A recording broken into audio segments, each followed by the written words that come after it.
Hello, friends. This is Nitin, and I welcome you to my startup podcast channel, Jazar Audio, where we share real stories with real learnings. Friends, today my guest speaker is Aarav Bhatia, the co founder of Pocketly, which is the fastest growing micro lending platform for the students in India. Hi, Aarav. Welcome to Jazar Radio, and thank you for talking to us. So, Aarav, how did you validate your idea and product market fit? Hey Nathan, thank you so much for inviting me on the show. And to answer your first question, regarding validating our idea, what we did was that we focused a lot on customer feedback. So, which seems like a very simple and logical step to do, but sadly is not followed by a lot of people.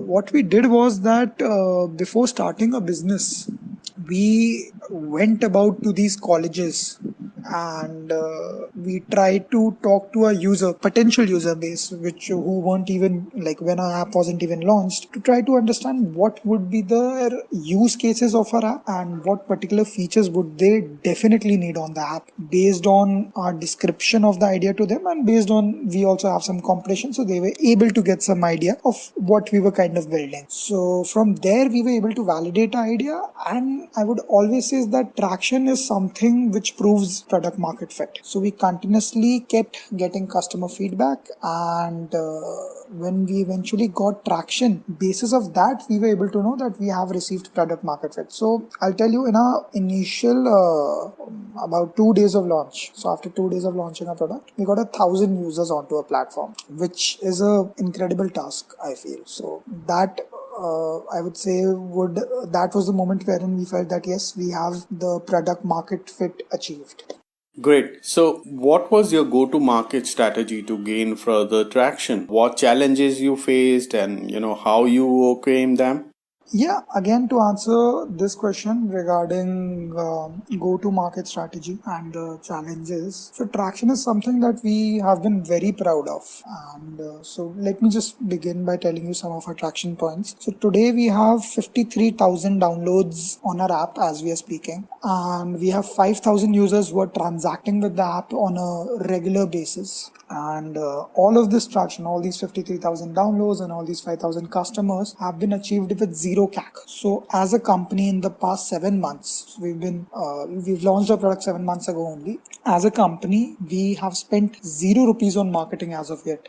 And I mean that goes on to show that we were able to get good traction. Now, our go-to-market strategy was very simple, wherein we obviously had to get the word out. So we talked to some of potential users in our connection, some juniors of ours in college, some people we might know who could potentially use the app. We told them about the app, and we did some very basic digital YouTube marketing free of cost. And after that, we just focused on getting the product right and making sure that we were adding value to our customer on a daily basis. So only basis of that were we able to gain this traction. And there definitely were some challenges, like I won't deny it. Every story that we read about a startup founder or some startups is usually very rosy, but there have been days where we were scared that is this the right decision, because you put everything you have in your startup. So challenges in terms of the constant product evolution has to be there. So we are essentially a lending product, and a lending algorithm also needs to keep evolving. So for that, we need to keep identifying new data points, keep identifying the new trends, and keep identifying what our potential good user base will look like. So lending is I'd say the only business wherein even if you have 90% good customers who have a great repeat rate with you, you might still fail as a business, because the 10% bad customers who didn't pay you back, they will actually make a 10% default on simple terms, and your company will fail. So you need to be very precise with what you do. So we did face some challenges in regarding to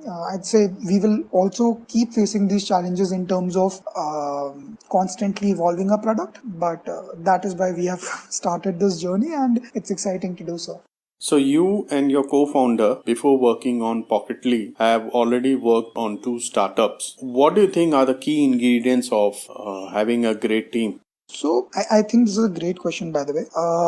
regarding my co-founder. So before I answer your question of what ingredients does it take to make an ideal team, I'd just like to add that there are certain startups that can work and have worked previously with a single founder. But my belief always has been to form a team, get a co-founder, because this is a very lonely journey. This is a very exciting path, but a dangerous part too. And you require someone with you to keep you motivated, to pull you at times. So in terms of the ingredients, I feel that it would vary for each individual according to each one's personality. So according to my personality, what I personally feel is that I need two things. One is that I need someone to constantly keep challenging me. So every decision that me and my co-founder is Navdesh Ahuja. So every decision that me and my co-founder take, so let's say there's a point A that we are thinking about of doing in the future. I will go with the point A to him, and he will instantly react the opposite way of what I'm thinking. So if I'm saying that we need to do point A, he'll say that no, we don't need to do point A, and these are the reasons. And I will then challenge him as to why I believe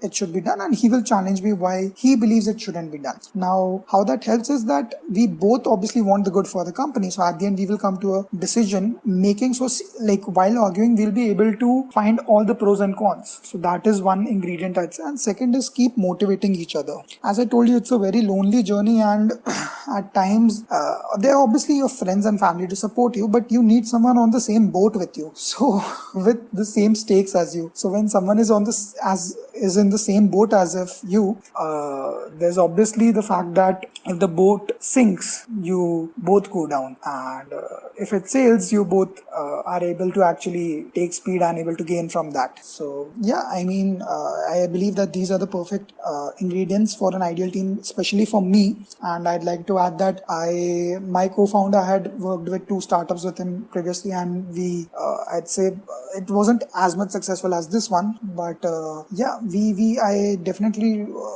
did want to work with him again, because I knew for a fact that he was a perfect match for me. And in future also, if I ever do a startup, I'd want to do with him only. He's one of the most humble, practical, and yet ambitious persons I've ever met. And the combination of these three ingredients is actually not very easily found. So yeah, shout out to Navdesh Ahuja, my co-founder.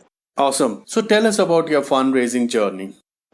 So in terms of fundraising, it's actually been quite exciting to say the least. When we started out as a company, I'd say about 20 days in, we were selected by 100x.vc in their first batch of startups. And it was, I think it didn't even take like about 2-3 days. So the day we actually pitched to them, about 2 days in, they had made a decision, and we also knew that we did want to go with them. And actually later I realized how lucky we were in terms of getting them, because first of all, 100x.vc, their team is incredible. They're led by Mr. Sanjay Mehta. He, as you might be knowing, is like a marquee investor with such a great portfolio. But apart from that, I believe that there needs to be a VC and startup match. Like how co-founders need to match, there needs to be a match, which at that point of time we didn't realize that we had and was needed also. But later on,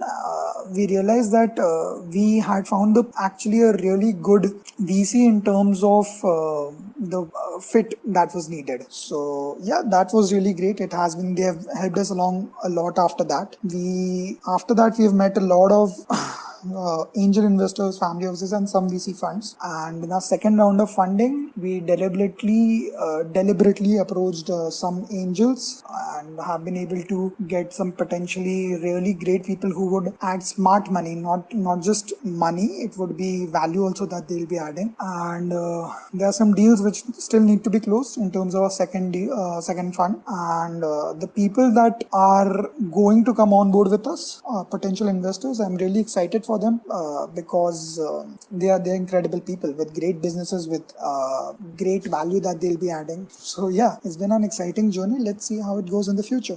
Great. Finally, how has Pocketly evolved post COVID-19?